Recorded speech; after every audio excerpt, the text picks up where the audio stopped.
Welcome to Claims and Sustains, a Seyfarth government contracts blog. I'm Ken Kanzawa, counsel in Seyfarth's government contract practice, and today I'm going to talk about ethics restrictions and hiring government employees in the Deferred Resignation Program. What is the Deferred Resignation Program? I'm talking about administrative leave under the fork in the road and DoD programs that encourage employees to voluntarily resign with pay and benefits in order to reduce headcount. I'll cover these in more detail later, but in short, here are some questions and answers that you may have. Can you hire deferred resignees even though they're still technically employed by the government? Yes. Are they restricted in what they can do? Yes. Are they subject to the same restrictions as former government employees? Not quite. So for starters, to set the stage, I'm going to talk about the ethics restrictions generally applicable to federal employees, current federal employees, that is. There's a collection of laws and regulations that limit activities by executive branch employees. They must avoid conflicts of interest, both financial and personal, and organizational for that matter. They're prohibited from accepting gifts from prohibited sources or because of an employee's official position.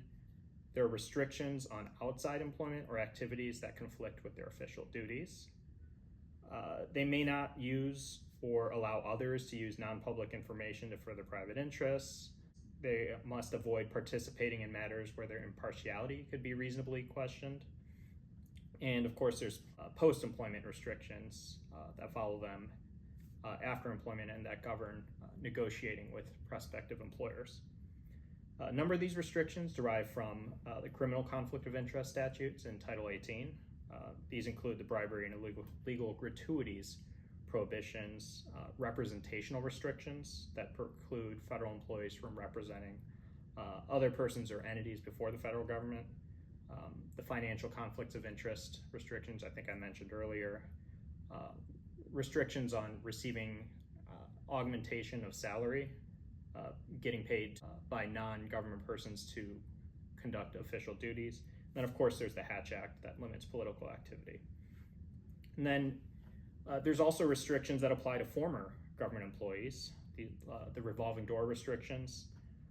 These restrict activities of government employees who are personally and substantially involved in matters.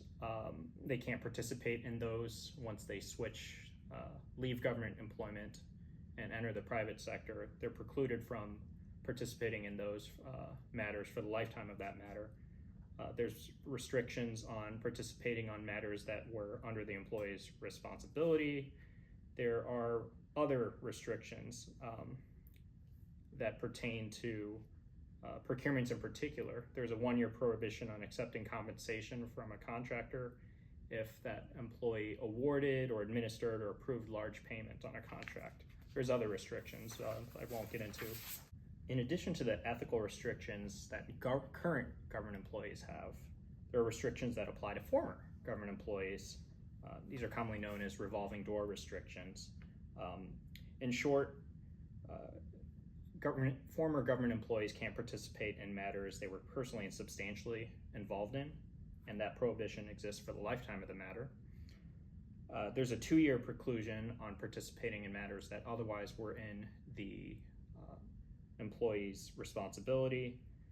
There's restrictions for senior and very senior employees on communicating or appearing before their former department or agency with the intent to influence that agency or department.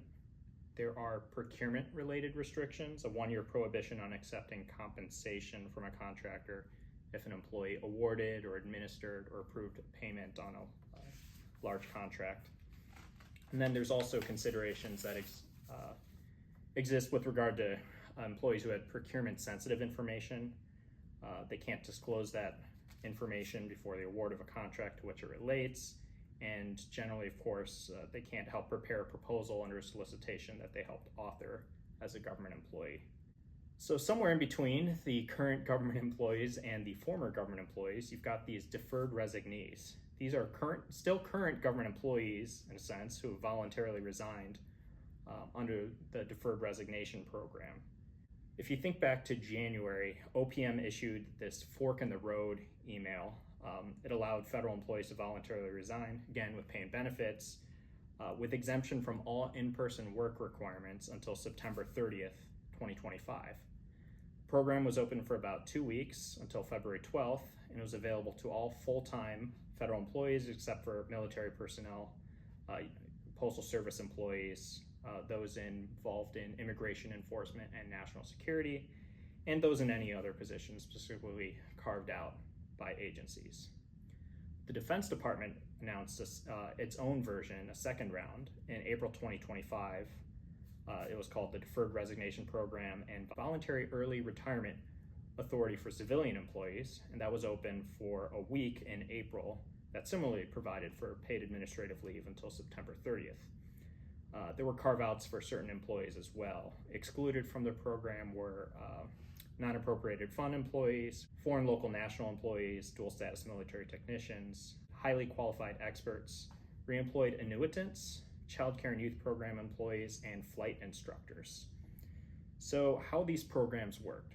A federal employee opts in during that time period that the window was open, then signs a formal agreement with the agency and turns in their equipment at some point at an agreed upon date, and then continues to receive pay and benefits until September 30th.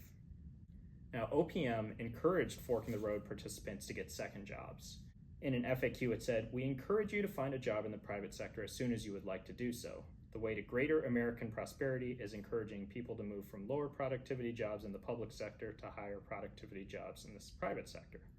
So essentially, OPM has said, go out and look for a new job. But it didn't clarify really whether or how ethics restrictions that generally applied to government employees outside activities, how those would apply to these deferred resignees.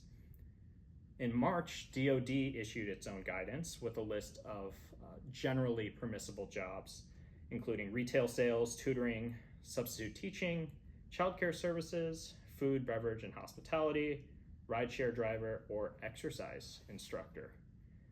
But for other positions, DoD's guidance clarified that positions like consulting for entities who did business with the government or dealing with agency policies or programs or operations, ethics restrictions still applied, and DoD guidance clarified that just with any other leave status, DoD personnel remain subject to the federal ethics rules, criminal conflict of interest statutes, the Hatch Act, and DoD supplemental ethics rules and policies regarding engaging in outside employment and outside activities. So in short, what does that mean? Gift restrictions still apply. In theory, recusal obligations for matters that would affect a current or prospective employer or client, though if the individual is on administrative leave and not performing any official duties, that duty to recuse may not actually exist.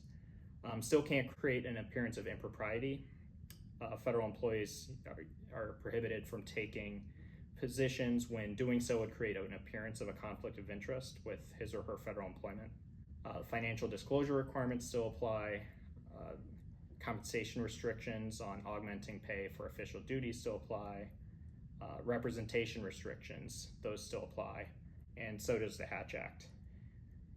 Each agency has its own regulations on outside employment activities, but DoD in particular says that outside activities can't interfere with official duties, approval may be required due to readiness or security risk, and financial disclosure filers must obtain prior written approval before working for a person or company or organization seeking official action by their employing agency or someone who does business with the agency or otherwise has interests that might be affected.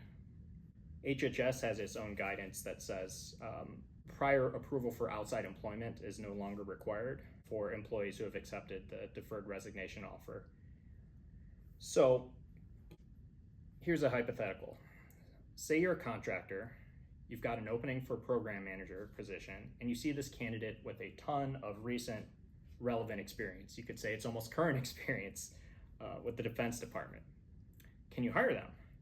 Well, you'd still have to go through the same exercise as you do for former government employees and then some because they're still current government employees. So some of the considerations you'd have to walk through are, what are you hiring the deferred resignee for? Is it related to their prior work? What was their role? Did they award, manage, or make payments on a procurement on a contract you hold?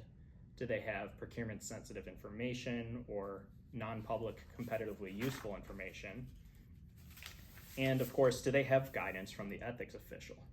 That's really critical here to outlining what may be permissible. There may also be terms and conditions in their deferred resignation agreement, and you need to review those as well to see what restrictions are laid out there.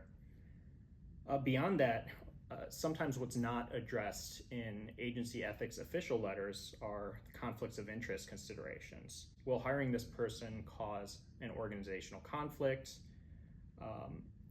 And will their role involve representing a contractor? DoD's guidance has clarified that most deferred resignees wouldn't be able to accept a position with a contractor that involves on-site duties, because under their view that would create situations that would cause representation back to the government. Back office functions are probably okay. In any event, what is clear, make sure to get guidance from agency ethics officials and outside counsel before you place a deferred resignee in a government-facing role or in a role that relates to their current government position. You want to avoid ethical violations, creating conflicts of interest, which can result in your company losing a contract or being in breach of a current contract. And of course, remember that even after September 30th, or whenever the employee formally separates from the government, the post-employment restrictions still apply. That's all for today. Until next time, thanks for listening to Seyfarth's Claims and Sustains.